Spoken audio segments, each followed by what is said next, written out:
It should be live now on the three platforms. In terms of leisure equity. So welcome. Yeah, all the three. And this session will be recorded, so let me know if you have concern. Yeah, Facebook is on. Do you have sound? Check whether you have sound. Recording in progress. Yes. There is sound? Yes. Okay. So our topic Can you send me the Facebook and the YouTube link? Let me control to from this side. Through registration. But before we begin, we're going to acknowledge the land that we are standing on, wherever you are.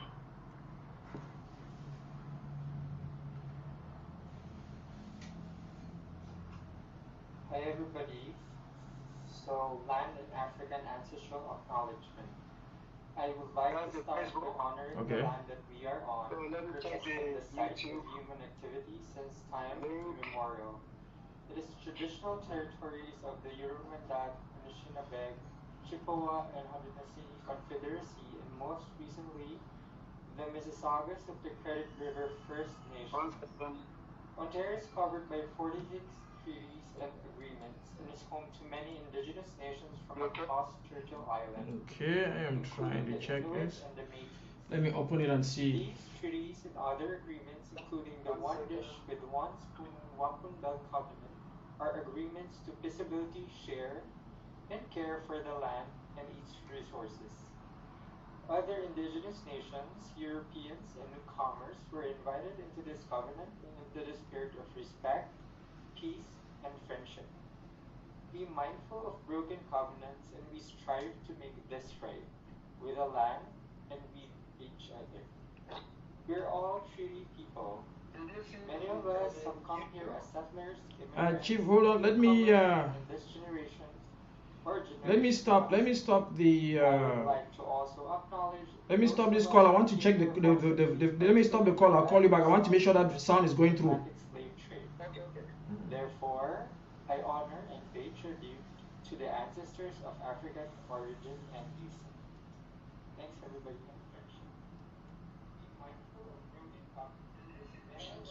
Thank you. So once again, welcome, and we're excited to have you here.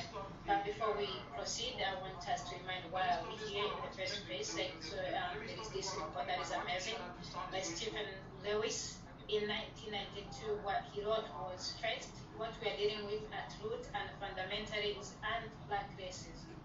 While it is obviously true that every visible minority community experienced the indignities and rule of systematic discrimination throughout Southern Ontario, it is the black community which is the focus. It is the blacks who are being shot. It is the black youth that is unemployed in excessive numbers. It is the black students who are being inappropriately streamed in school. It is the black kid who is disproportionately dropping out. It is the housing communities with large concentration of black residents, where the sense of vulnerability and disadvantage is most acute. It is the black employee, professional and unprofessional, on whom the doors of annual dignity slam shut. Multiculturalism cannot mask racism, so racism cannot mask its retaliation. Of course, while we acknowledge that racialized groups are facing discrimination in all angles of life, but we have to acknowledge that black people and indigenous people are at the vulnerable in terms of racial equity. So tonight, I welcome everyone, and we're going to understand how these politicians who are present tonight can address the issue once they're in the office.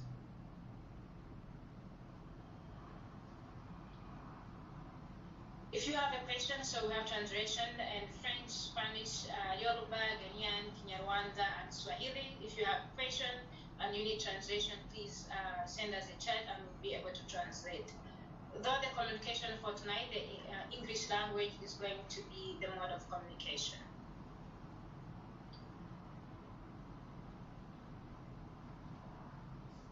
So as I said before, this virtual event is going to call the politician to really speak without hesitation and offer broad proposals on how to promote racial equity. So yeah, welcome.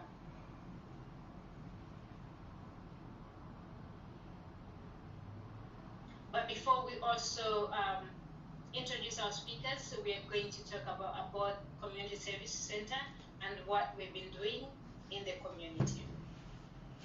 Again, I would like to greet everybody from our Abode team, to the speakers and to the audience. Good evening and welcome to our anti-racism and anti-hate event. So I want to introduce ACSC, or Abode Community Service Center, which is a registered non-profit organization that has been serving residents since 2017. We are focused on the areas like North York, Jane and Finch, Black Creek, Humber Summit, including Greater Toronto area. But above all, no one is a turn away. ACSC's vision is a future where members' mental health and mental well-being is achieved. We also have a mission, and that is to ensure that all vulnerable members of the community have access to food, socially connected, empowered, and socially determinants of health are met by providing resources, programs, and services. Our mandate includes empowering members of the Black, vulnerable, racialized communities. We also provide a wide range of resources, including programs and activities to promote physical and mental well-being of the members of the community with a full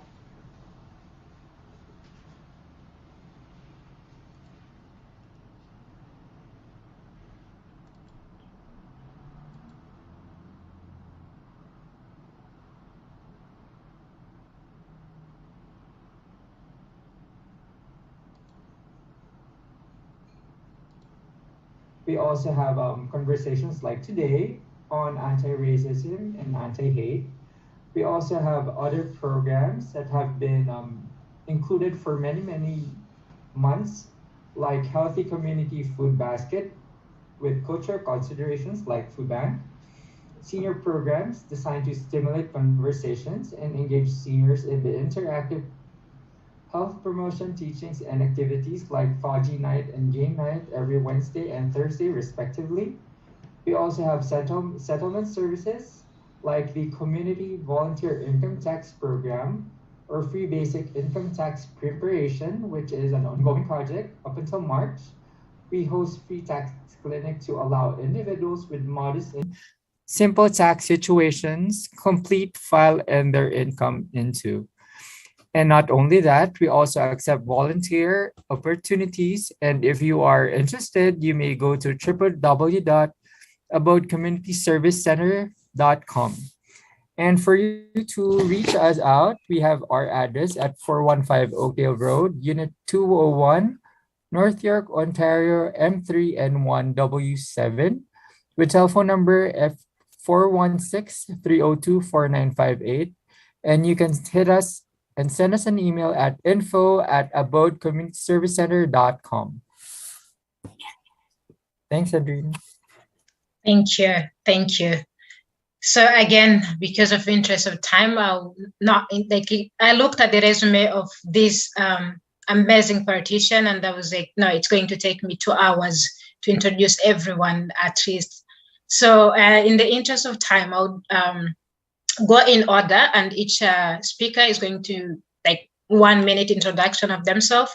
And yeah, they're going, everyone has been given a question to answer individually, and they're going to answer that question. So Dr. Janelle, you're the first speaker. Please welcome and introduce yourself for 2 minutes or a minute. Then the question that I posed tonight was, why now? Why anti-racism? Why should we care?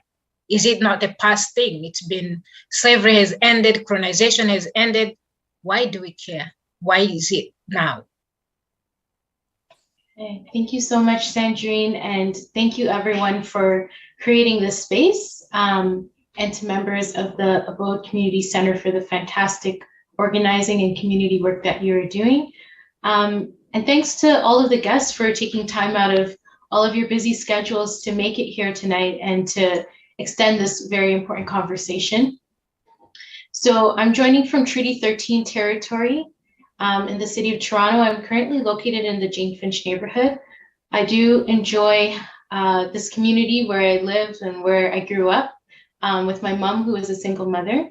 And I do enjoy walking along the Huron-Wendat Trail, which has been taken care of by caretakers of our land, Indigenous people, for many, many centuries before. So I just want to really acknowledge Indigenous people as done at this event already, but just really think about who I am and how I'm coming to this conversation.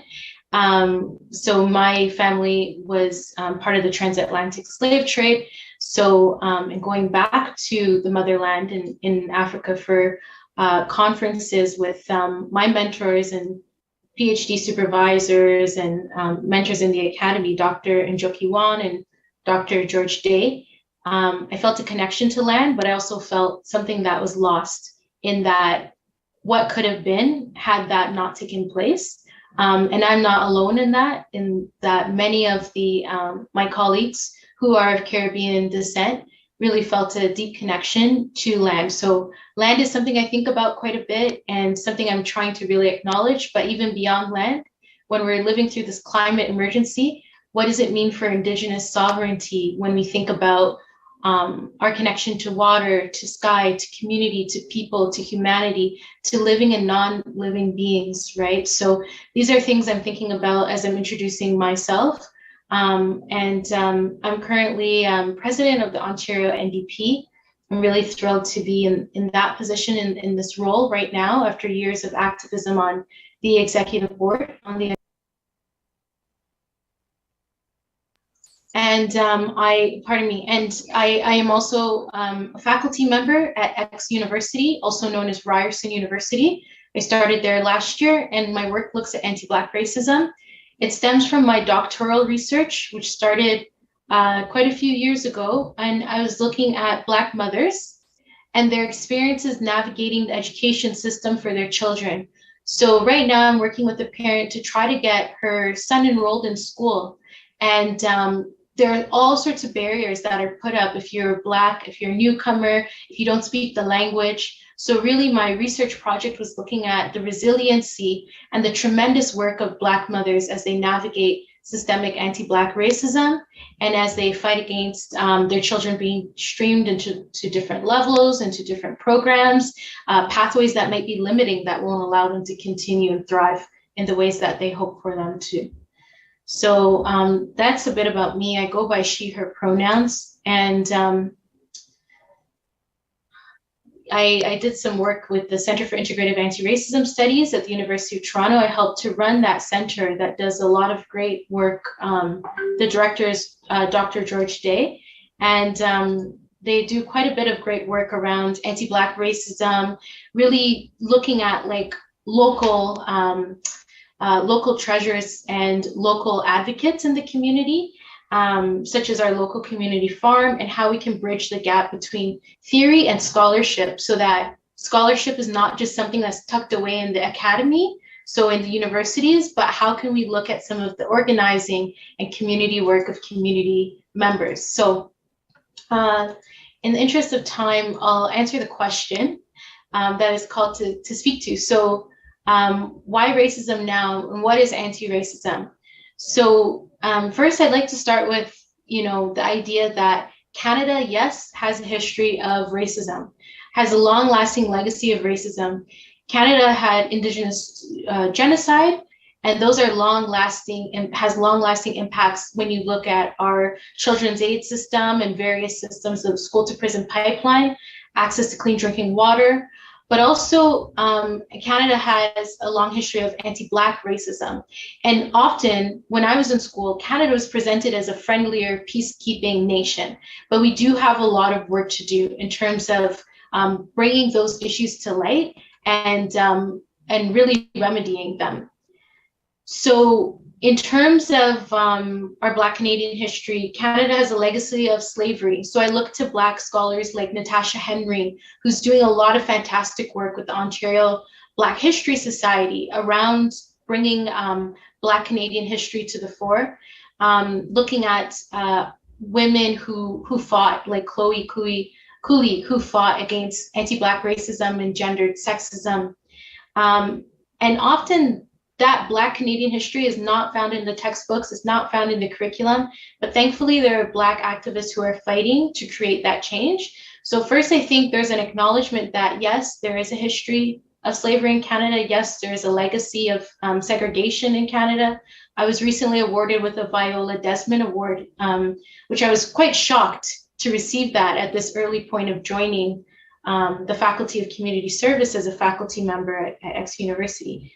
But it was really acknowledging Black women who do community work, advocacy, organizing, scholarship, research, and to really highlight Viola Desmond's long-lasting legacy in Canada. So I was awarding as faculty, but there were community members, high school students. I'm actually plugging this because I'd like for some of you to nominate each other in future years, because this has been a long-standing award for over 14 years at X University.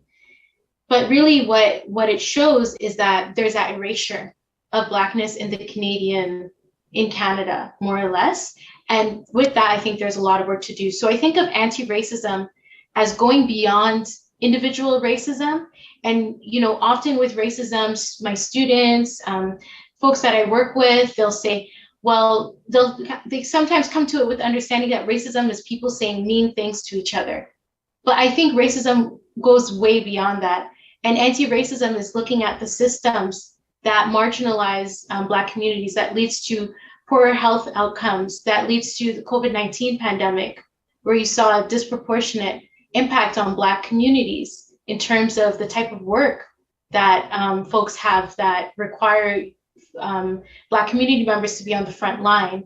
And that's at the intersection of racism, of class, of gender. So really thinking about how anti-racism is a response to that embedded systemic racism, and really thinking of how that can be captured to create change. And I see the change happening from community. And I say that because that was my introduction to politics. So politics is my love and my extracurricular activity. But as you could tell from my bio and explaining, I have a very full agenda already as it is. But I see politics as an important conduit to creating this change. But I see it as driven and led by members of the community. And that's where I was drawn to the Ontario NDP.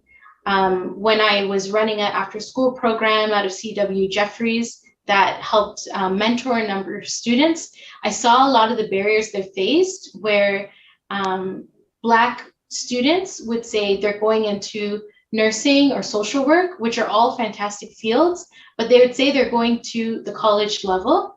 And I would ask these young Black women, why are you choosing this at the college level when you have these grades? We know your grades.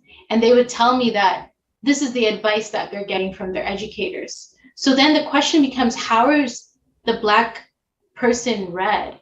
Even at a very young age, you see Black children being handcuffed, and you see these atrocities happening that are very stark, and you see it in the news, but there's the ones that are more mundane and happening on the day-to-day basis that affects long-lasting pathways and outcomes for children and for Black students to really flourish. So from that, I was able to get more engaged with the NDP because I saw my grandmother who came to Canada as a domestic worker. I would go around with her and would clean houses with her on weekends and do that kind of work. And you would see the discrepancies. Like Toronto to me as a child was like a city of two different experiences entirely, where I was going in to clean the houses of white middle-class children. Meanwhile, my grandma was trying to work, but at the same time, she lived in a co-op in Parkdale. And she was also able to organize with community.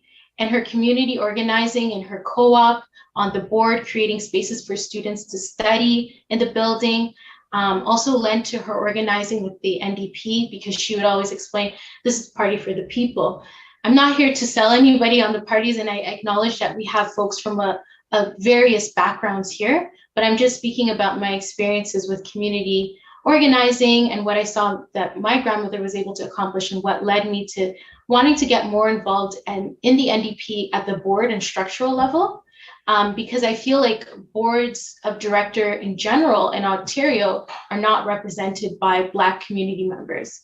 And in fact, I am the first Black president to serve on the Ontario NDP. So that's come from some of the organizing that many of us NDPers have done over the years, and that's all volunteer work. But it's really taking that approach of anti-racism as community, as lived experience. You really have to live it to know it, to understand. And if you haven't, then asking those questions, coming to the conversation, figuring out how to support. And I look back at what Sandrine shared, Lewis's report, and I see how that report was implemented by the NDP in the 90s. And a lot of that led to the race equity legislation that we had in the province. Is the reason why my other grandmother was able to get a job in a factory, because of this employment equity legislation that allowed to prioritize people who usually don't get good paying union jobs. That allowed some of our family members to jump classes. But I would say that this intersectional politics is important.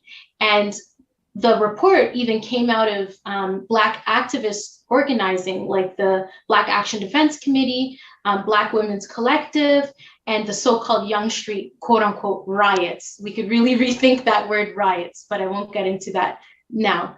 But that was after the killing of Rodney King. Flash forward so many years later, there are tons and tons of names of Andrew Loku, Jermaine Carby, Aisha Hudson, Chantel Moore, Aegis Chowdhury. And there's a whole set of other names of young Black and Indigenous people who have been killed at the hands of police.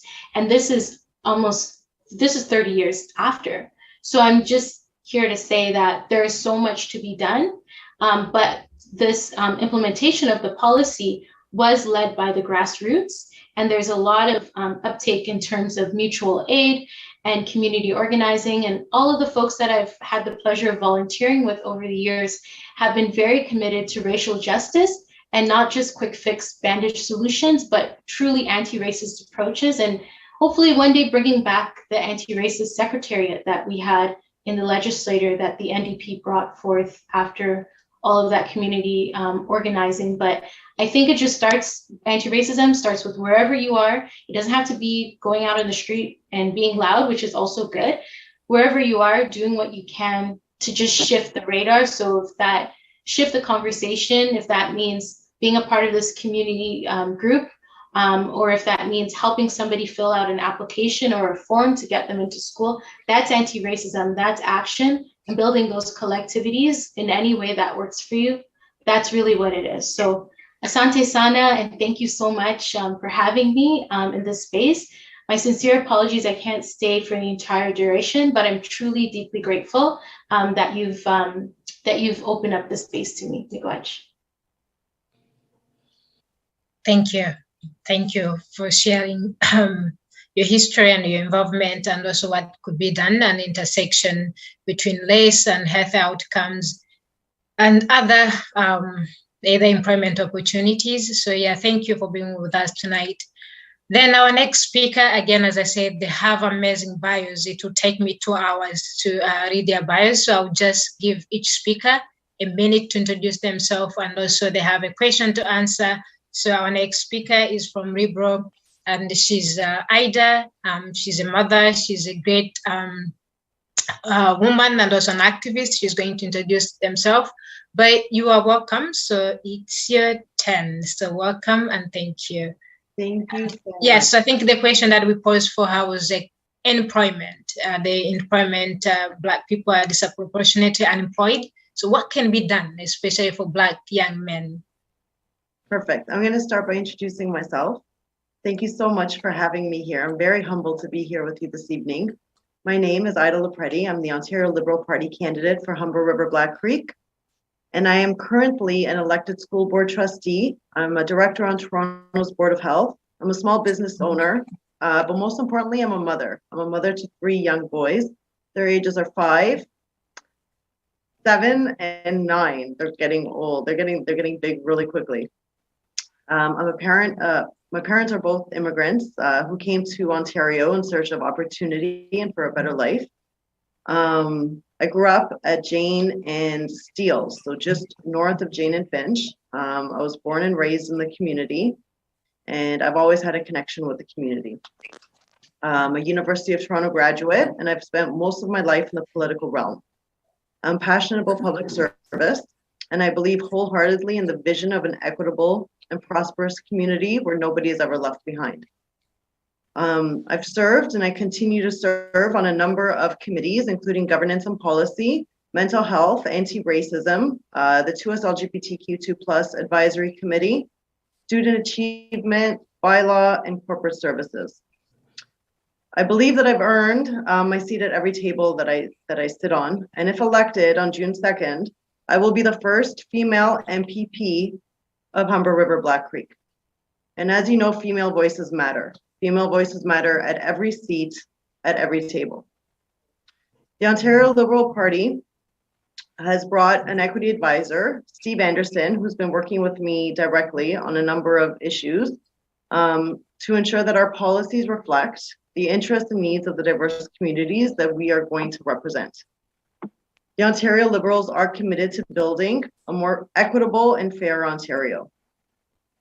In the past couple of months, I've actually been honored to lead the anti-hate and racism squad for the Ontario Liberal Party. And I've held numerous town halls that were conducted to listen to the various stakeholders, listen to their concerns, their ideas, their challenges. And we've done this because we are very serious about engaging and responding to the needs of Ontarians.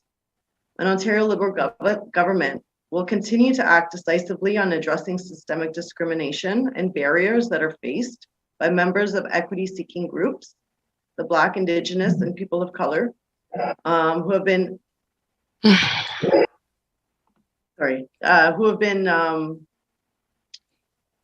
systematically left behind.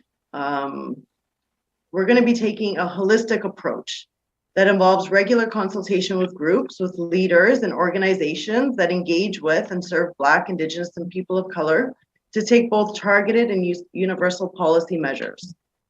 Right now, the Ontario Liberal Party is currently in the process of developing our platform, which will outline many concrete actions that an Ontario Liberal government will take to tackle racism, anti-hate, and inequity. However, we have announced several key policies that will reflect our commitment towards building an equitable Ontario. Specific to the question at hand, sadly, this is a fact that cannot be disputed. Statistics Canada report released the results of their study on February 24th, 2021, where they looked at a labor market snapshot of Black Canadians during the pandemic. And it was found that Black Canadians aged 25 to 54 had a higher unemployment rate than non-visible minority Canadians in the same group. It was 9.4 versus 6.1. Black youth aged 15 to 24 have experienced high unemployment during the pandemic, as almost 1/3 of the labor force in this group, 30.6%, was unemployed in January 2021. This is almost twice the rate of non-visible minority group at 15.6%. And these statistics are taken from StatCan. In order to understand the extent of the issue and how to strategize and how to move forward, we must have the data. It moves the conversation from being an opinion to a fact. Some of the targeted and universal policy measures that Stephen Del Duca has already announced, I'm going to go through them. And if anybody has any questions about them, I'll go into more detail. The Universal Basic Income Pilot Project. We have committed to reinstate the Basic Income Pilot Project that was canceled by the provincial government, which will help the racialized and marginalized communities who disproportionately suffer from food security and income security issues. One that's very dear to my heart is $10 a day licensed childcare. We have committed to work with our federal partners to implement universal $10 a day licensed childcare in Ontario. Not only that, but it'll reduce average fees by over 80%. It will also allow many racialized parents to come back to the labor market, having the mental peace and comfort knowing that while they're at work, their children are safe and being looked after in a caring environment at a fraction of the cost. As a mother of 3, I know exactly how expensive childcare costs can get. And so I'm very excited, that we will be implementing this when elected. repealing wage capping, Bill 124, and protecting vulnerable workers. We've come out right off saying that we will repeal Bill 124, sorry. We are, it disproportionately harms and affects female, racialized, and marginalized workers, specifically in the care and service economy, resulting in a mass exodus of nurses from their profession during a period where they are needed the most. We will negotiate new collective agreements in good faith with all public sector employees with respect to protected rights, and we will be sorry, can you speak slowly so that I can be able to hear you very well, please? Oh my God, was I talking too fast the whole time? Yeah, I can hear you very well because you talk fast. I'm so sorry. I was trying to get everything. Because I want to hear you better. I'm so sorry for that. No, it's okay. I appreciate it. I know I have 10 minutes and I was trying to get 20 minutes worth into 10 minutes. Can you hear me? Yes, we can. Yes, I can hear you. So repealing wage capping, Bill 124. So we will be, an Ontario Liberal government will allow Ontario's middle class, making it easier to organize and join a private sector union through amendments to the Employment Standards Act and Ontario Labor Relations Act. We've also announced the elimination of MZOs. MZOs are Minister Zoning Orders, which allow the province to override municipal council decisions on development.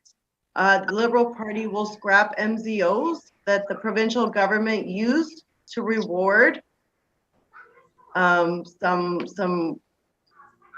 friends and to force development projects in communities across the province without taking into consideration legitimate concerns from the community members, including those of racialized communities.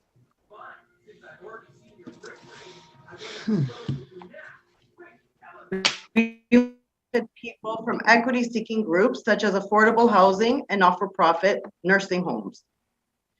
Stopping Highway 413 and investing in schools. Ontario Liberal Party recognizes that we need to expand the education curriculum further so that children can learn about Indigenous culture and the historical realities of the nation. The Liberal Party for Advancing Indigenous Reconciliation will reinstate a standalone Minister of Indigenous Reconciliation at the provincial level to work on implementing the Truth and Reconciliation Commissioner's recommendations. We will also make September 30th a National Day for Truth and Reconciliation, a statutory holiday in Ontario. And finally, the Anti-Racism Directorate. The previous Ontario Liberal Party government launched the Anti-Racism Directorate and adopted a 3-year strategic plan to address systemic barriers faced by people from equity-seeking groups in the province. The current government, despite labeling themselves as for the people, have cut almost $2 million of funding from the Anti-Racism Directorate. The Ontario Liberal Party will work on strengthening the Anti-Racism Directorate so that it can fulfill its purpose and contribute to creating an equitable society. And then there's targeted initiatives. We will extend the limitation period for putting forward human rights complaints from 1 to 5 years. An Ontario Liberal government will make it an offense punishable by major fines for engaging in acts of criminal intimidation within 50 meters of religious institutions. And we will pass our London Family Act to address Islamophobia. We will develop health equity standards for diverse communities, accompanied by place-based strategies to ensure equitable outcomes while making culturally appropriate treatments and services available. Again, this is not our full platform. This is only a fraction of what we have already.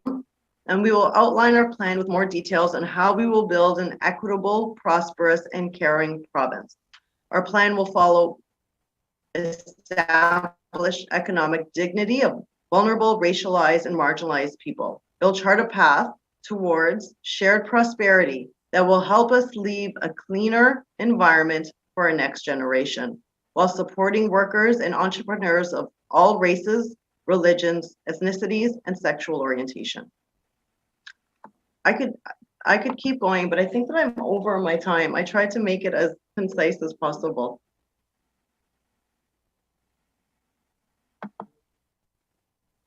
Sandrine, I don't know. Yeah. Thank you. We will pass it on, and there's questions. Yeah, in the interest of time, of course, yeah, thank you for sharing. Of course, if you can share that so we can share it on our platform, that would be nice. That was a detailed plan. Of course, if people have questions, like we have, after other speakers, we have 2-3 minutes so they can ask and you can answer. But thank you for sharing. So again, I wish we had like 2 hours or 3 days in the town hall so that, you know, all these politicians could answer our questions, but unfortunately we just have almost 2 hours. So I don't know if our MPP is here, Tom, already?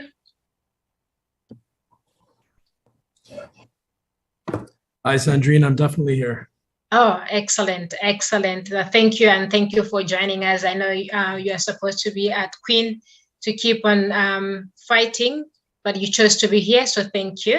I'm grateful that you are here. So we'll also pose the question for you. So we hope you can introduce yourself a little bit, give us like a minute. I realize your bio is also going to take me 30 minutes to read for everyone. So that wouldn't do, so if you can cut it short, like tell us what you've been doing and what you can do for us. Again, the question we're asking, what can you do for us? Yeah, so welcome, and please introduce. Thank you. Thank you so much, Sandrine, and I really want to thank you for hosting and putting together this very important discussion. So I'm MPP Tom Rakocevic. I'm here right now on treaty lands at Queen's Park, and I've left the seat for Humber River Black Creek to come up to the office and to talk to you and have a very important discussion. And I'm really proud to be a part of it. I think it's very important. Just to tell you a little bit about myself, I've lived my entire life in the Humber River Black Creek community. I grew up in rental housing in the Keelan Finch area. I'm a CW Jeffries grad, if people are familiar with the school. And I grew up as a child of an immigrant. My father came to the country with basically nothing. He did not have the English language. And his credentials, his skills, and all of that were not respected. And so my mother and him, when they got married, had to travel around to find work to be able to put food on the table. They eventually settled in Toronto and eventually had me. But my father became very ill. And my mother had to look out for both of us, working for my dad and her one child to put food on the table. And my father became very sick and died when I was young, leaving my mother and I together. It was tenant rights and the fact that the system isn't fair that got me interested in politics in the first place. My family had to fight for a lot, and we do not come from affluence or wealth. But the thing is this, despite those barriers, one barrier I have not had to deal with, and a barrier many of my dear friends and people that I grew up with and my neighbors did, was a barrier of a system that continues to treat people differently based on the color of their skin. And it's unbelievable to me that in 2022, we are still seeing that. Part of the reason I joined the NDP certainly was because of the health situation of my father and the fact that we have healthcare in this entire country, a public system, because the NDP fought for it generations ago. And the fact that I could join and be part of a team that was calling for national pharmacare, dental care, because let's face it, so many people in my community don't have benefit plans with their jobs and are really struggling to put food on the table, and we need to support them. But the reality is, combating racism and bringing a system of equity is in the soul of the NDP. So much so that the NDP created the first ever Black Caucus in the history of this province. And I was proud and honored to attend events as they've traveled, held symposiums, and it ensures that a Black perspective is considered in all policies that the NDP move forward on doing. Because of our Black Caucus and the work of the Black Caucus, we've been outspoken in returning funding to the Anti-Racism Directorate. And so many small things that are insidious that affect our communities, cuts to legal aid, we all know that justice in the system comes with money. And there's countless barriers fighting against that. And now I was invited to speak briefly on 3 issues: a bit about racism in education, to talk about racism when it comes to policing and criminalization of youth and communities, and finally to talk a little bit about the child welfare system and CAS. So I'm going to touch a little bit on those and then talk a little briefly about some class politics that I think are important to address. So first of all, our deputy leader introduced legislation in dealing with allegations out of the Peel School Board. And we know that systemic racism exists today in all of the systems. It's embedded there. And it's certainly embedded in our school systems. We have seen young Black children police being called on them. For what? 4-year-olds, 5-year-olds. We've seen situations of racism that we have been calling on. And so our deputy leader, Sarah Singh in Brampton, tabled legislation, a motion to actually investigate and have an independent, transparent investigation into anti-Black racism at the Peel District School Board. For those of you who've been watching the news and who've been connected to this, the Racial Equity in the Education System Act was recently tabled by the chair of our Black Ontario NDP caucus, Laura May Lindo. And it requires all teachers to have anti-racism training, racial equity training. All of this needs to exist in our schools to break down these barriers. And also, we have to look at improving the curriculum. The curriculum has to be relevant to people. People need to be learning their own histories, and they need to know the histories of their background and culture in a colonial country. This is something that has to be implemented, and these are things that we continue to push and fight for. And because of our Black caucus and the incredibly diverse voices in our caucus, we've been able to fight and call for very important things. It's not just that. When you look at the school system itself, the funding formula that's existed for decades under previous governments does not address that different schools have different needs. Kids at Jeffreys, look, when I was growing up in CW Jeffreys, they had something called the Washington trip. How many kids could afford their parents to put the money in to send them to Washington and to look and to see the United States like that? That was not something that my friends and I could really even hope for. But under the current funding system, it's per pupil with a little bit of top up. That means schools in places like Rosedale are being treated for the most part equally to schools in places like Jane and Finch. And I think things like that absolutely have to end. I've been fighting to ensure that community benefit agreements exist when big projects are done. So think about it. We have a light rail transit line that's going through the Jane and Finch community, and so many people are looking at well-paying construction jobs, but they're on the other side of the fence. It shouldn't be like that.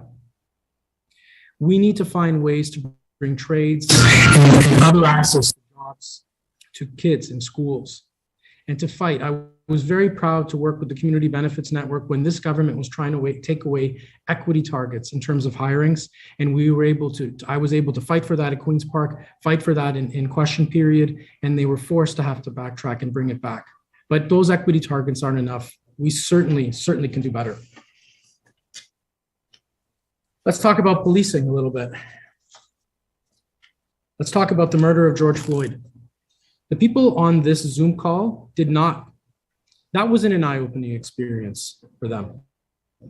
The fact that communities, Indigenous communities, Black communities have faced, in many cases, brutality by police is something that's long-standing. But for some, even at this late stage, it was eye-opening, and we have to keep that movement going. Right now, we need to transform policing. There's many things that we can do to reform that. It's too much. One instance of police brutality, and it happens here too, for a Black youth, anyone, it's too much. The SEIU, when something happens with the police, well, they're investigating themselves. We need community voices at the table to be able to address that. We need to reform that. We need to provide anti-racism and mental health training for officers. And of course, how many responses or calls go bad because police and officers are responding to something that perhaps a social worker working for the police and with the police could have resolved. There's countless examples of how we can change policing and the NDP are committed to that.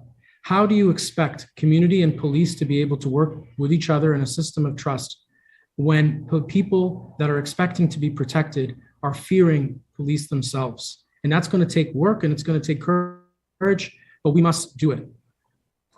And finally, I want to talk a little bit about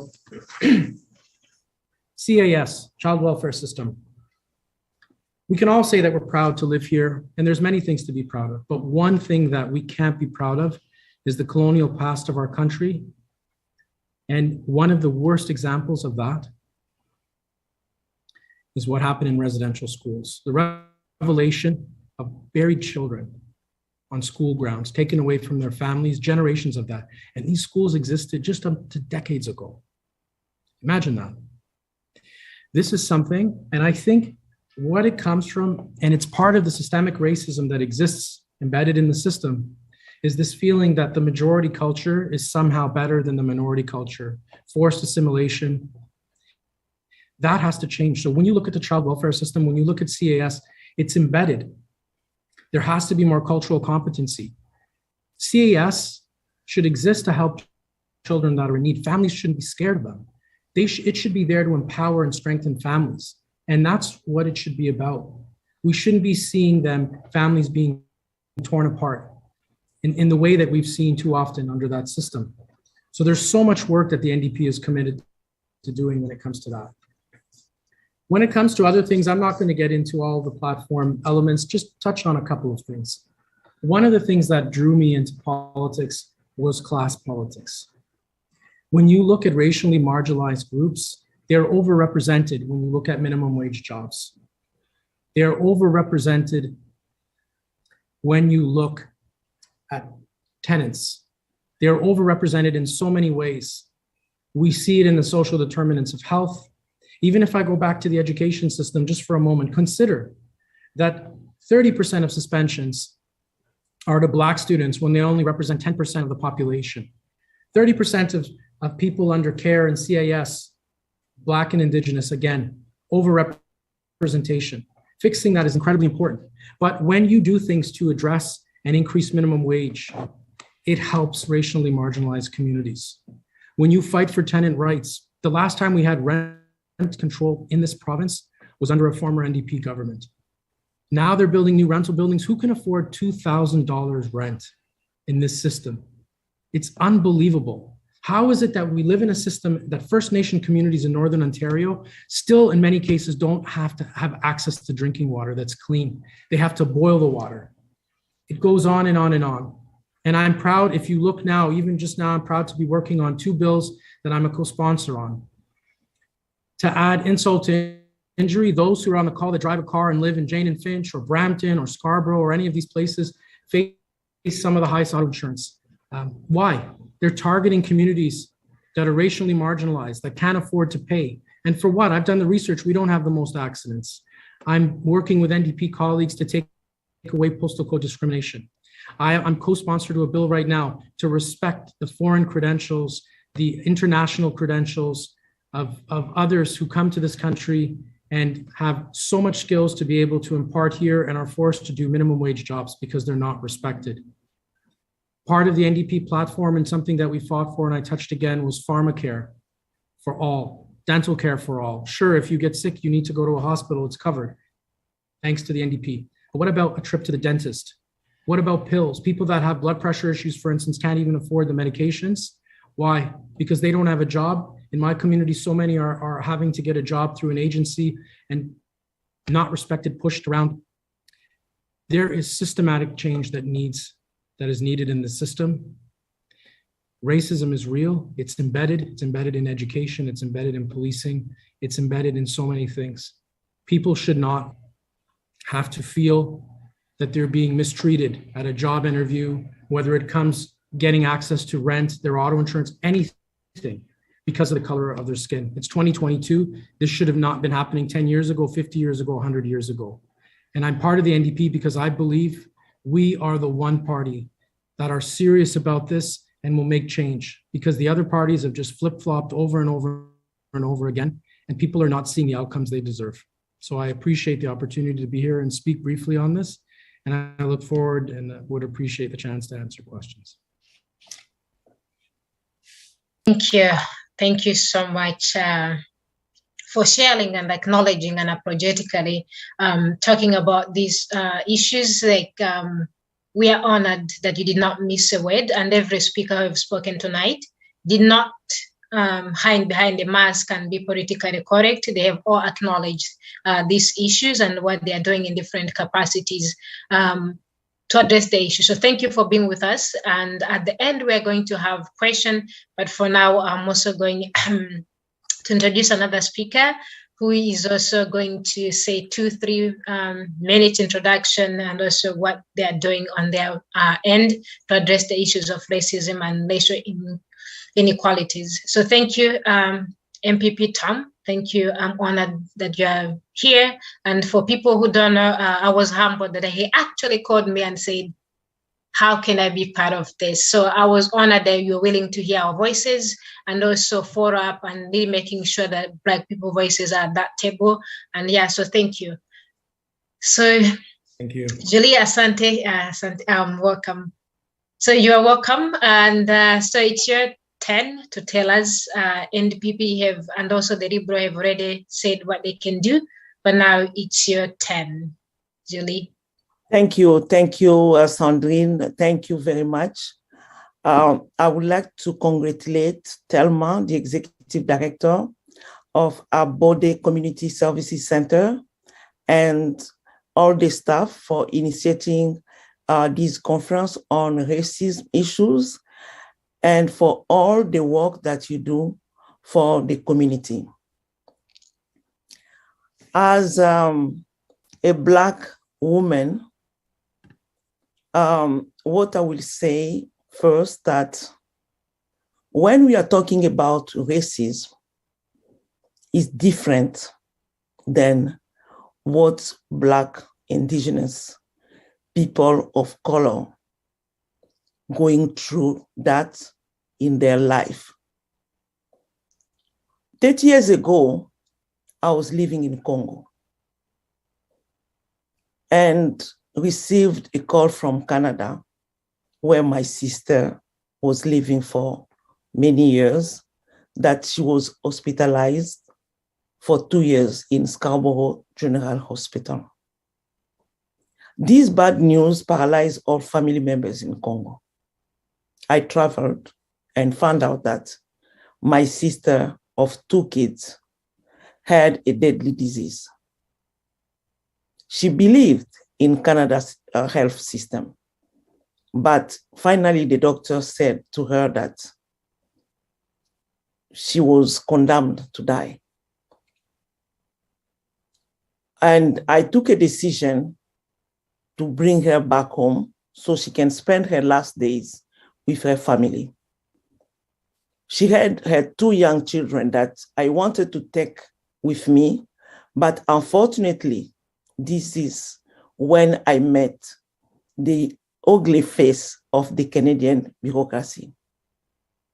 They did not allow me to take my sister's children, despite knowing that her condition, her condition, they prefer to put the children in the foster care system, where they were forced to move from family to family without any form of stability.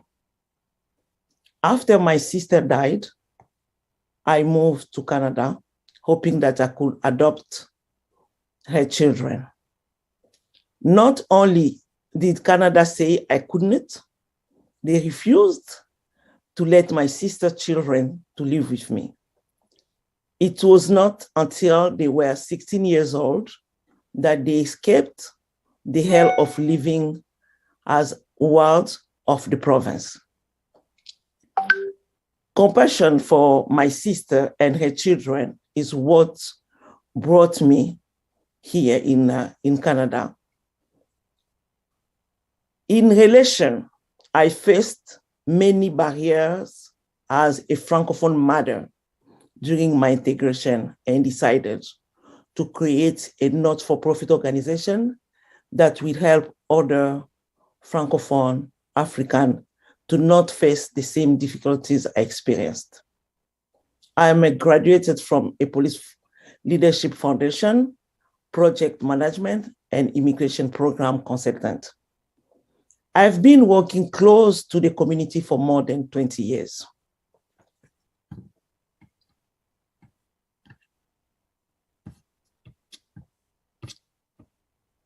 Talking about social determinants and inequities in health for Black people. In recent years, racism has been increasingly recognized as a significant factor in equitable health outcomes for racialized Canadians. Canada's Black communities and their allies have long advocated for greater recognition of the unique health and social impacts of anti-Black racism in Canada. Anti-Black racism is a system of inequalities of power, resources, and opportunity that discriminates against people of African descent. Discrimination against Black people is deeply rooted and normalized in Canadian institutions, policies, and practices, and is often invisible to those who do not feel its effect. This form of discrimination is not new and is established since European colonization in Africa and the legacy of the transatlantic slave trade. Racism and systemic discrimination against Black people are key drivers of the health inequities faced by diverse Black communities in Ontario. Evidence of institutional discrimination regarding key determinants of health is also presented, such as education, income, and housing.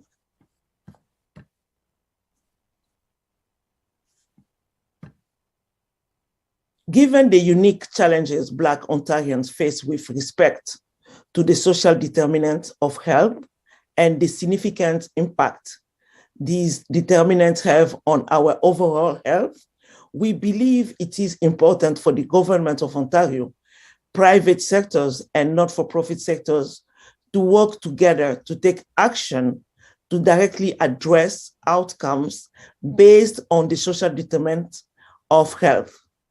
Addressing the health outcomes of Black Ontarians ensure that all Ontarians have an equitable opportunity to thrive and contribute to the economy. Social, economic, and political factors determine the conditions in which people grow, live, work, and age.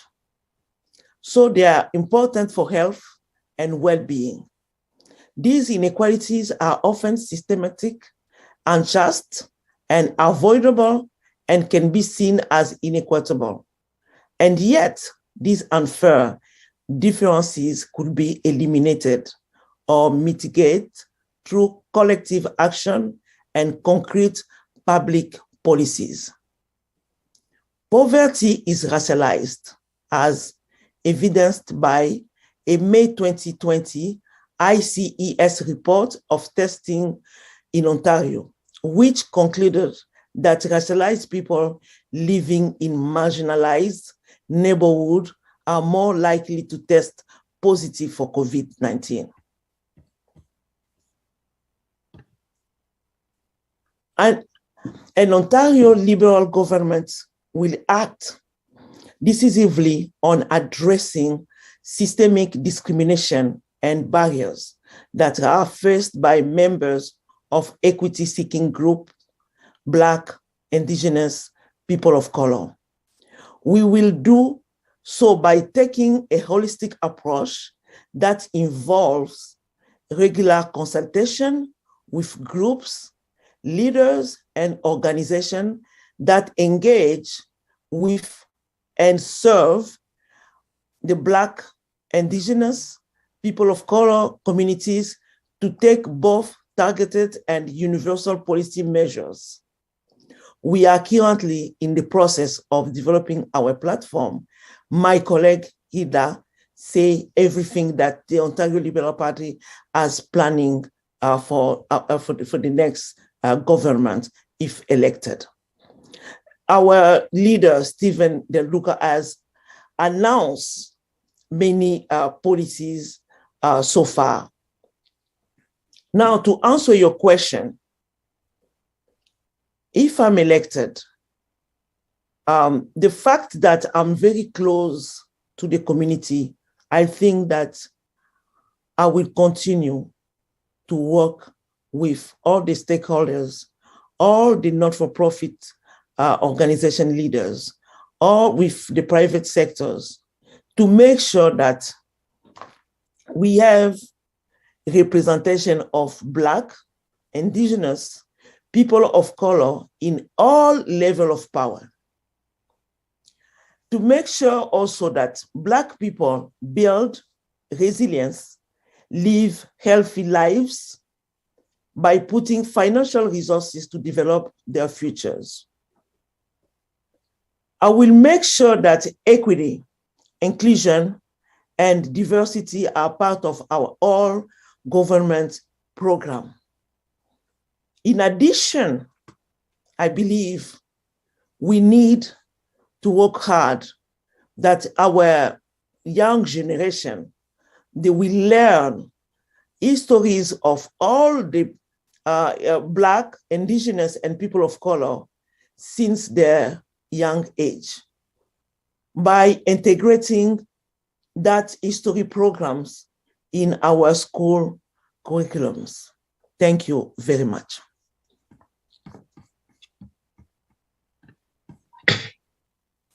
Thank you, Julie. Merci, asante, nashukuru.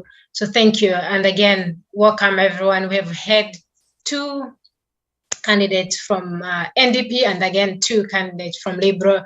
And again, they've told us their plan, they've told us what they're going to do to address the issues of racism through registration, through advocacy, and they're also willing to hear our voices. They're acknowledging that our voices matter and we have to ask these tough questions. So for now, I'm going to open for everyone. Anyone who has a question to each candidate can raise their hand, and I'm going to call your name and you can ask the question. Julie, merci, and thank you once again for sharing the impact of racism as on the health outcome. So racism as a social determinant of health. So thank you. So once again, welcome everyone. Keep joining, keep asking your friends to join. June is not very far. So we are asking these politicians tonight, what can you do for us? That's the question we've been asking. And everyone has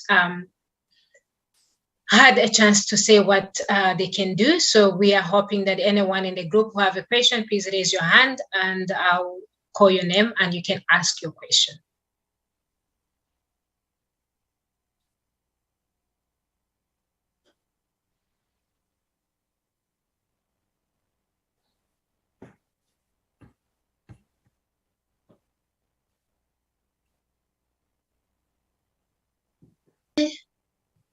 Sedu, is that a hand? Would you have a question? Well, it may be a question or observation. I really thank our speakers. They have spoken nearly everything in our mind. You know, the ball is in their court. And I hope, you know, they fulfill the promises they are making to us. Because the discrimination is very apparent among our young ones. I'm talking about the black children in this country. Now, and this is really affecting the seniors. After we have trained our children, they couldn't get good jobs to assist, you know, They don't even have enough to take care of themselves. Talk less of helping their old ones, you know. And I'm giving our speakers the message, you know. This message, you should, I will like you to take this message to our federal MPs. You know, maybe they will be responsible. I think they are responsible for it. I'm talking about the treatment of the seniors.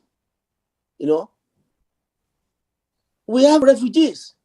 When they come to this country, they are given about $1,890 per refugees monthly, plus $580 social aid.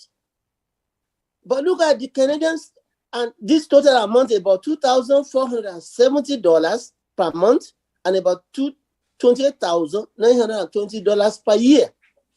See what they are giving to the senior citizens who have been working for this country for years, some more than for 30 years, 25 years. And upon all that, after their retirement, they are given just $1,012 for old age and for income guarantee of just about little amount, you know, total of $12,144 per year, a difference of $16,776 between these refugees and those who have been working, who have been paying tax for years in this country. This is not good for the seniors. I pray you that you take our message to the federal government to see to this, you all politicians, you know, because we seniors are suffering a lot. The children, their children that's supposed to be helping them, they don't get a good job. They cannot even take care of themselves. You know? So look at the rent too. You know, most of us have applied for low-income house for years, and they have not been able to get these Ontario houses. But when refugees arrive in this country today, they will arrange for them houses.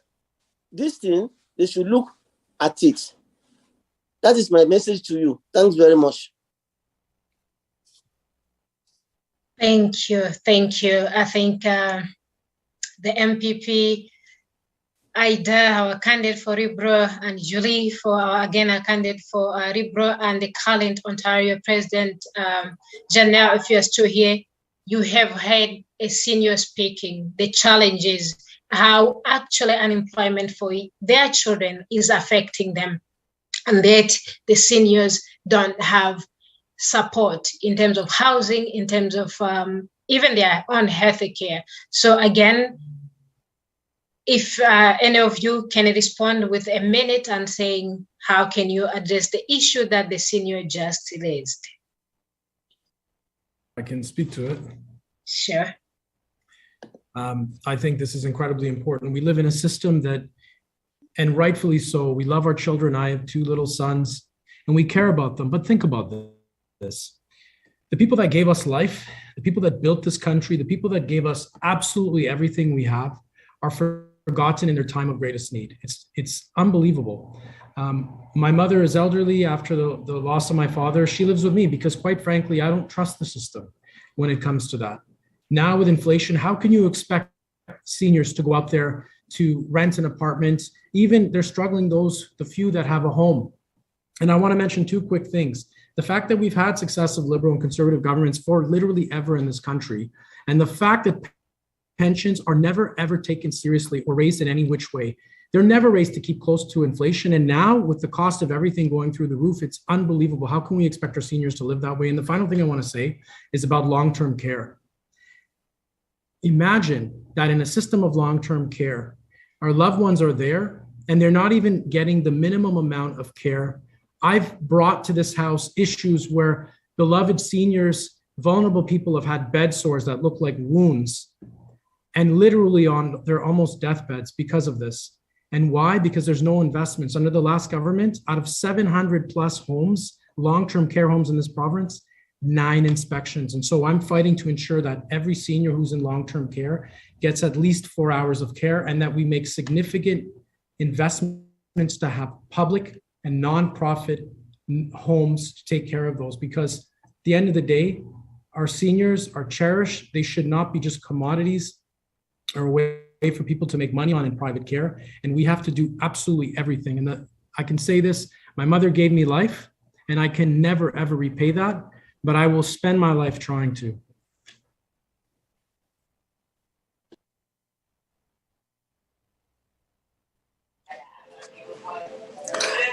Thank you so much. Thank you. Can I say something? Yeah, unless there is also, first of all, we want to acknowledge other politicians if they want to respond on what they can do, so that we give everyone a chance. Then, of course, you can say something. Thank you. Okay. This is Ida Lopretti. I'll speak to it. I was with a senior, I think it was yesterday, and I was at her home, and she had to decide whether if she wanted to pay her water bill or if she was going to buy food. This issue has been happening too often, and there's no end in sight. I don't have the answer right now. And I'm going to be honest with you. I don't think anybody's going to have the answer. And I will never make you a promise that I can't keep. But I will tell you that I will work. I will not stop working until all of our seniors are taken care of, because they built this province and we owe it to them. One thing that, just because long-term care came up, one thing that I'm going to be addressing is dignity for seniors. I want seniors to stay in their homes for as long as possible, getting the help that they need in their own homes. I want to make sure that we hire enough PSWs, that we have a plan in place to bring PSWs to our senior homes so that they could live in dignity in the homes that they know, with the people that they know, that they could stay in the environment that they know. I'm going to continue working with Julie. I'm not sure if Julie has anything further to say, but we hear you, and I would love to take this offline if you want. I'll put my information in the chat group right now, because it's through discussions and it's through communication that we develop our policy. That's how the Ontario Liberal Party has been developing our policy. It's been through nonstop roundtables and consultations, because we are fighting for you. I work for you. So please, I'll put my information in the chat, and please reach out to me. Thank you. Thank you, Ida. I can add just a few things that the Liberal Party has announced the Universal Basic Income Pilot Project. We have committed to reinstate the Basic Income Pilot Project that was cancelled by this government, which will help the racialized and marginalized community who suffer from food security and income security issues. We are also repealing wage capping bill 124 and protecting vulnerable workers. That will help female, racialized and marginalized workers, especially in the care and service economy, resulting in a mass exodus of nurses from their profession during a period when we need more of them. And another comment that I want to say to our brother who just asked the question or the comments, that I believe responsible government must be responsible even for refugees, newcomers, and also people who are already citizens. We cannot treat people differently because they are newcomers or refugees. Myself, I'm an immigrant woman.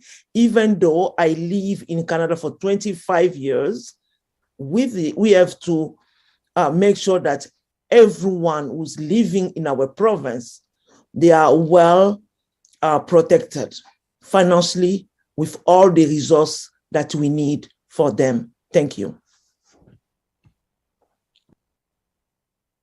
Merci. Thank you so much. Thank you for all those suggestions and wisdom and proposed solution. I also saw a hand and a question from Tim. Please ask your question. Thank you very much. Hello. Am I yes. okay? Yes, yeah, we can hear you. I'm not really asking the question, but I'm making a comment. First, I appreciate the opportunity that we have to meet the politicians. It's an opportunity for the average person to have information and be informed. The point I want to make now is that we talk of being in chain. And to be unchained, really, we have the power within us as electorate, as voters. And I think the opportunity for everybody to be aware of exercise their power for voting, get information, and get to know who is working for your interest, and then to exercise your power to do the voting when it's time. So we need to encourage our people to go more into the electoral process and make sure that it casts their vote at the right time. Thank you. Thank you. Thank you. We have also heard from another senior. Tim, thank you for that contribution. Yeah, so they have said what they can give us.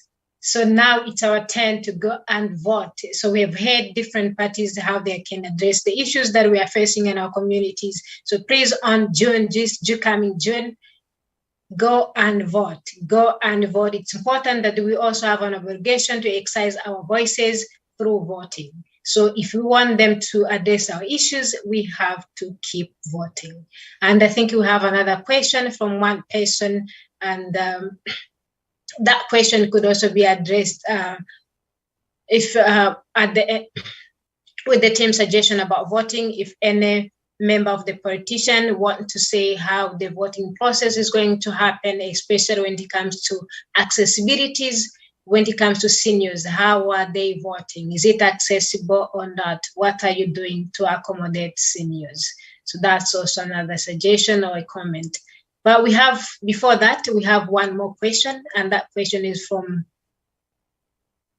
I saw a hand. If you have a question, can you raise your hand again one more time, please?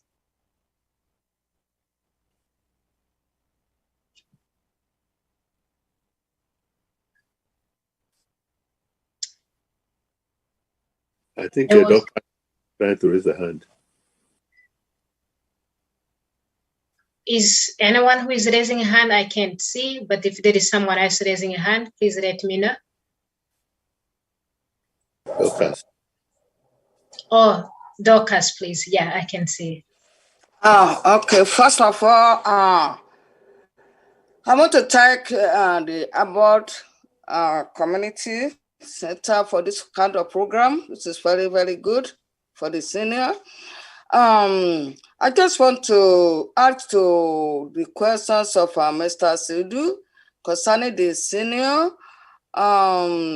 because the way that I see it is that there's no dignity for the senior that have been working for over 30 years in this country.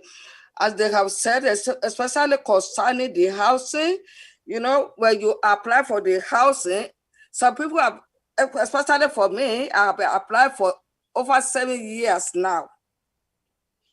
They even call me. They didn't even call me. They asked me to come and do another thing, another that, another this. I was just fed up, and I didn't even bother to go anymore. And some people just came in and they got the housing. This is not fair for the seniors. Even when you see the people's the seniors housing where they live, you feel you feel so sorry. It's just like the room, the kitchen is there, the bathroom is there, the bedroom is there, everything is there.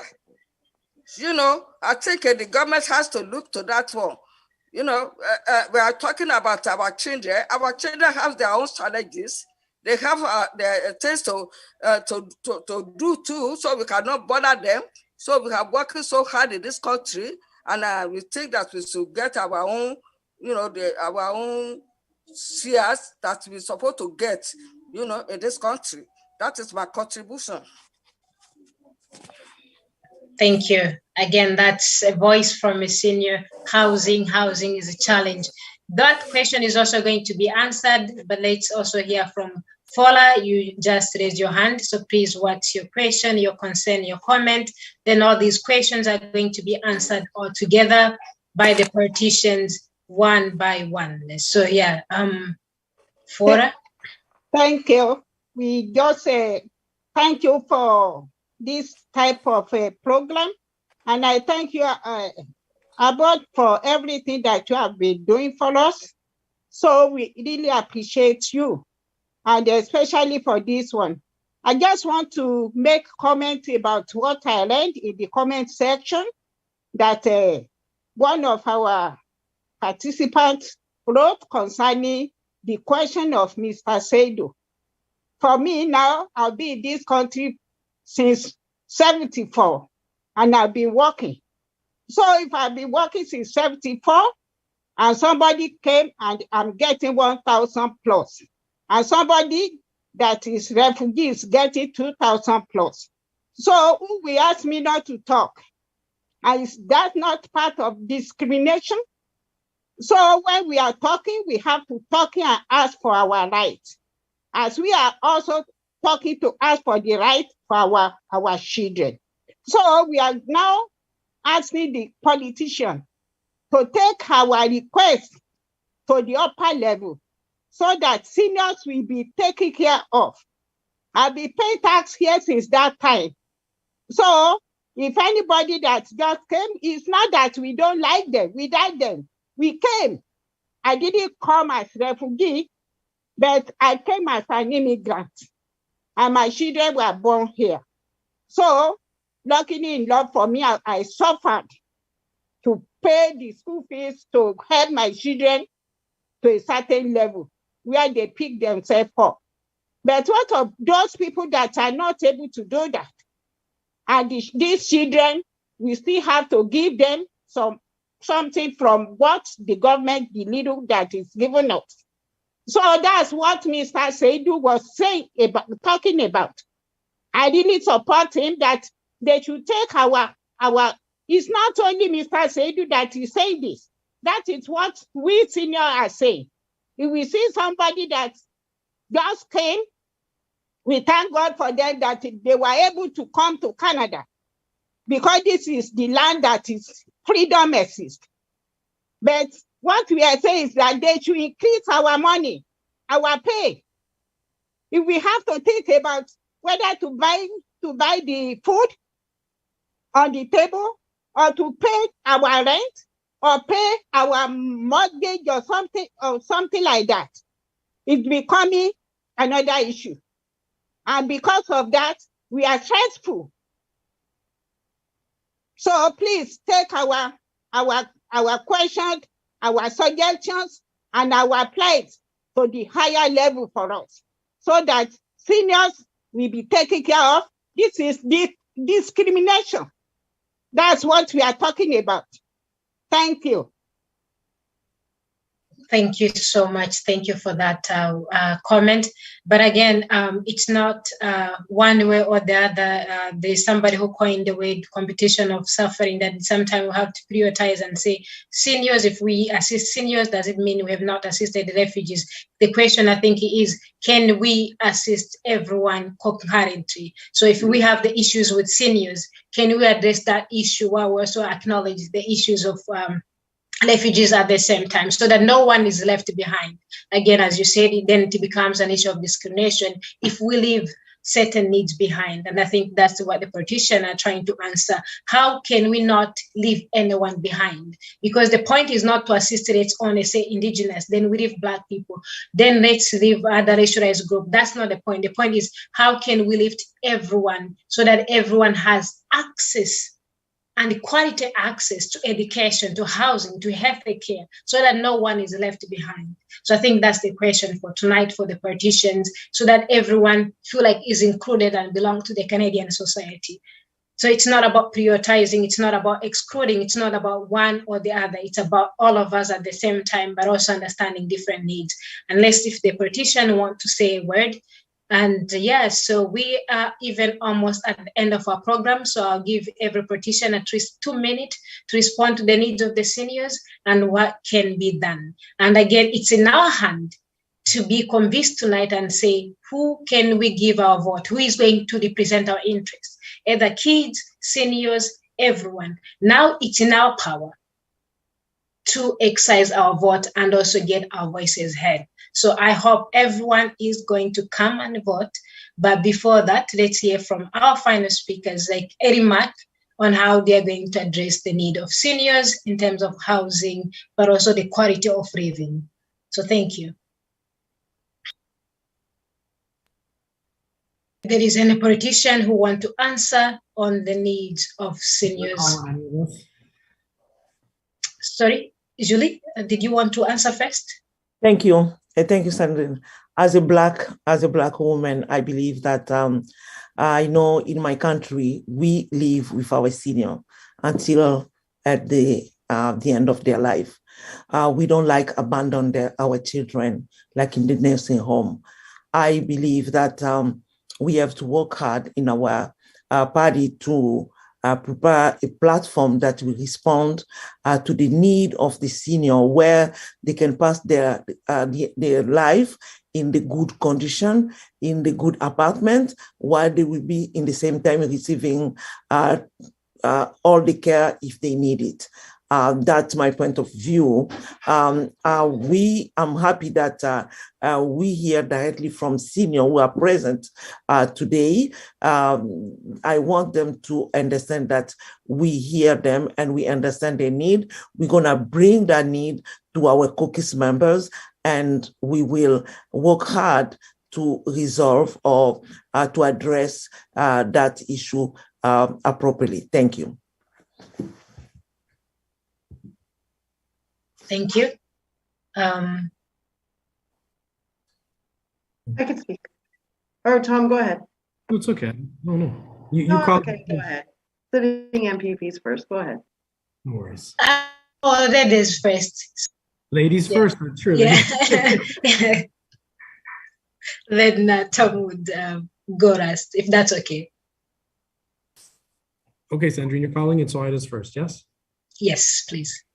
Oh, okay, thank you so much. I just want to, Julie, thank you so much. One other thing that I wanted to add is that I don't believe that government should work in silos. I think it's community partnerships. So whether it's housing, whether it's healthcare, whether it's education, there needs to be cooperation. Because one thing that we're seeing in Humber River Black Creek, one example is healthcare. How many of our doctors are retiring right now? I sit on Toronto Board of Health, and a couple of years ago, this is pre-pandemic, and I say this in the majority of my speeches, is Toronto Public Health came out and said that a person's health is dependent on their postal code.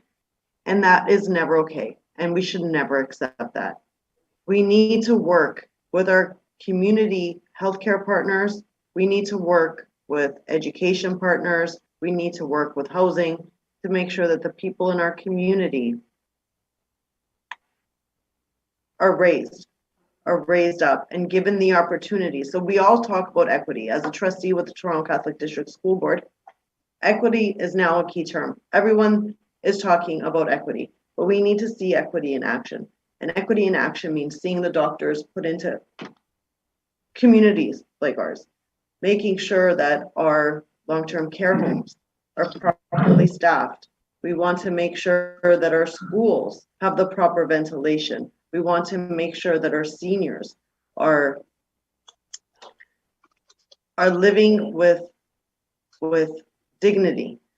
So we will continue to work hard. And one thing about party politics is I can't come to you and tell you that this is what we are going to do at this time, because there's no platform in place. There's no policy in place that's come from the party. But what I will tell you, and I'm sure that Julie will agree, is that we will go back and we will continue saying, as we have been saying, that more needs to be done for the seniors.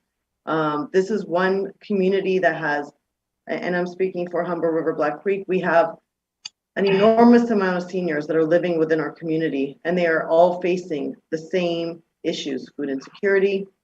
They don't know if they're going to be able to pay their mortgage this month. They don't know if they're going to be able to pay their water bill this month. They have to make decisions that no person, no human being should have to make.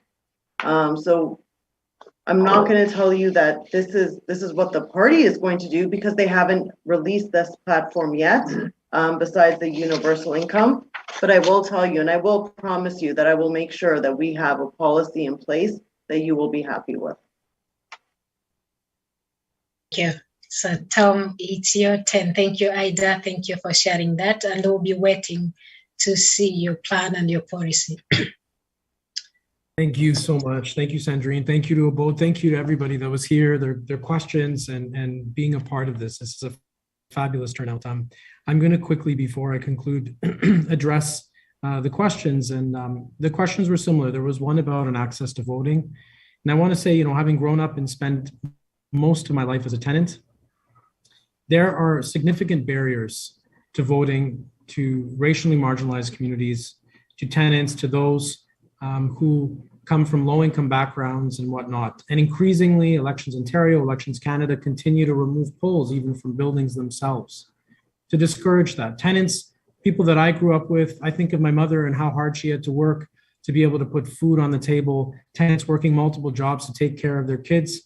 And it's very easy in this system to become disenfranchised, because the system we live in, despite all of the wealth, despite of the fact that we're in Canada, Ontario, and Toronto, this is a system of haves and have-nots.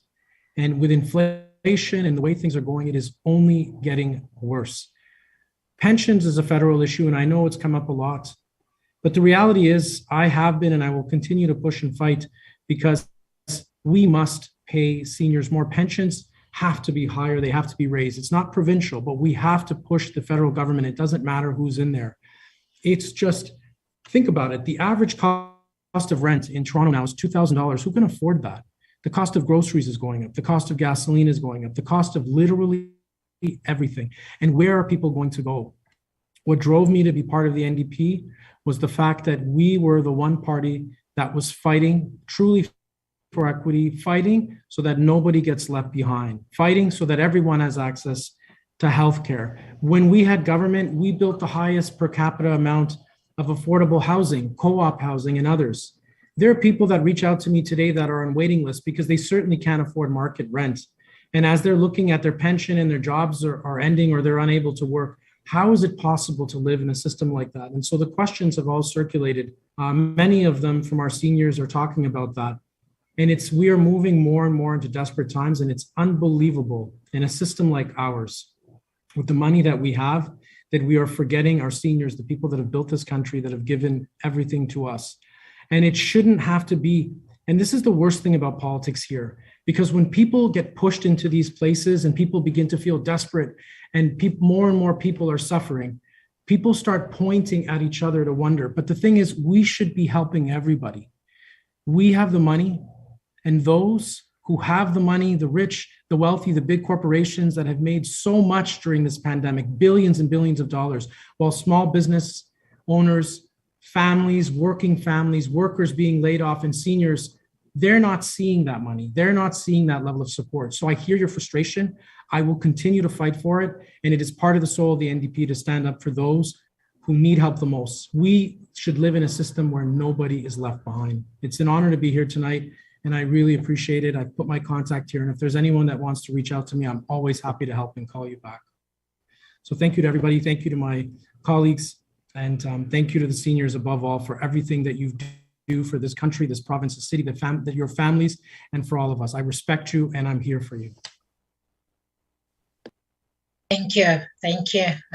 Maybe who knows when these things are going to open. Hopefully, we'll invite them again before the election to tell us, have you, what can you continue to do for us, and how can we join hands together in order to combat the impact of racism on our mental health in every aspect of our daily living. So thank you for our amazing speakers. Thank you for joining us tonight. We really appreciate.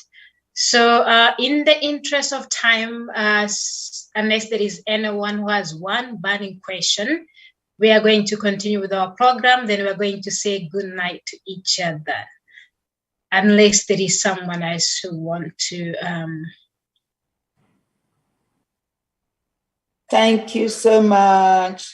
Thank you. Good night. I enjoyed the program. Thank you. Good night. See you tomorrow. We are still here. Thank you. Good night. It's not yet done. We still have another 10 minutes. Please, seniors, please stay. Okay. Good evening, all. Thank you so much. You're welcome. Thank you so much. We enjoy it. Merci beaucoup à tout le monde. Merci, au revoir. Merci beaucoup à tout le monde. Julie, merci.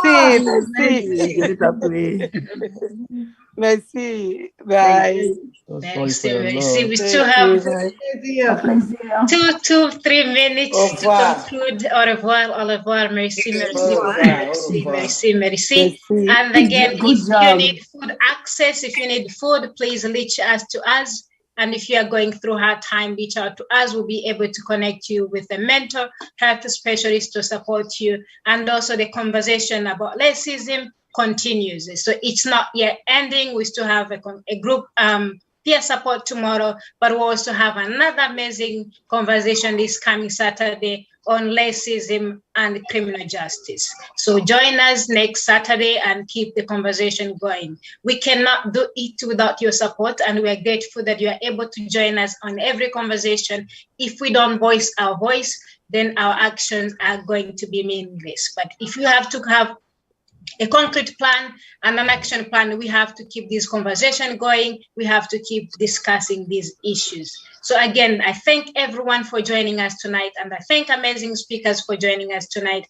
And if anyone again have something to say before our last remark, so thank you. I'm really grateful on behalf of the board that you were able to join us tonight. And again, this Saturday, please join us. And we're talking about housing. On Monday, 28th, the federal government has given $10 million to Black individuals in Toronto to buy their first home.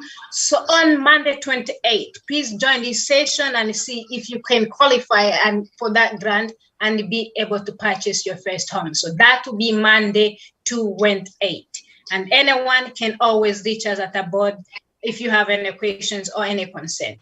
So, Thelma, if you have anything else to add. Yes, thank you so much. Monday, is it the same time? Yes, same time, same place, same zone. Yes. Thank you all for joining. Thank you. And no, please, how do I register? Actually, our team is going to there is no registration. We have removed that barrier for registration. We are just going to send you the Zoom link for you to join. Okay. Thank you. Good night. Good night. Thank you so much. Have a nice night. Thank you. Thank you. Bye. Thank you. Thank you so much. Bye. Bye. Thank you so much. Thank you. Good Bye. Everyone. Bye. Congratulations. Very informative. Yes. Thank you. Thank you. Bye. Bye. Bye. Bye. Really enjoyed Bye. it. See you next time. Yes. Bye. We can speak out. We can speak out. Thank you. Thank you.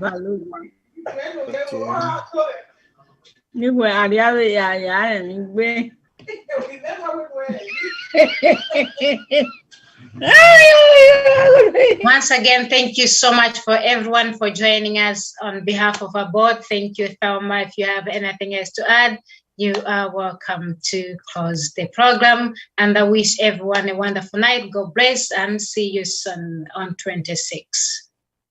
And if you are experiencing racism, so tomorrow there's going to be a peer support on how can we move forward with the conversation and how can we connect you with program that can support you on the journey of racism. If you are facing racism at your workspace, either police brutality, please come tomorrow, let's hear your story. We'll be able to connect you with the appropriate people who can assist you to recover from that impact of racism, be it with the Legal Aid Clinic, whereby they can help you to file to get damages for suffering from impunities from racism. So join us tomorrow if you have experienced racism, and we can discuss on how we can combat that, either mentally, in every way possible. We can be able to assist at our board. So join us tomorrow. And again, once again, on behalf of our board, thank you so much for joining us tonight. We really appreciate, and have a good night. Again, we are going to send you a Zoom link for you to join. It's the same Zoom link tomorrow for you to join the peer group support. If you have experienced racism in the community, in the workspace, tomorrow it's your time to have on one or two in a group to discuss how do you move forward in a supporting environment. With anyone, any question, any concern, let me know. Other than that, everyone, thank you. Good night.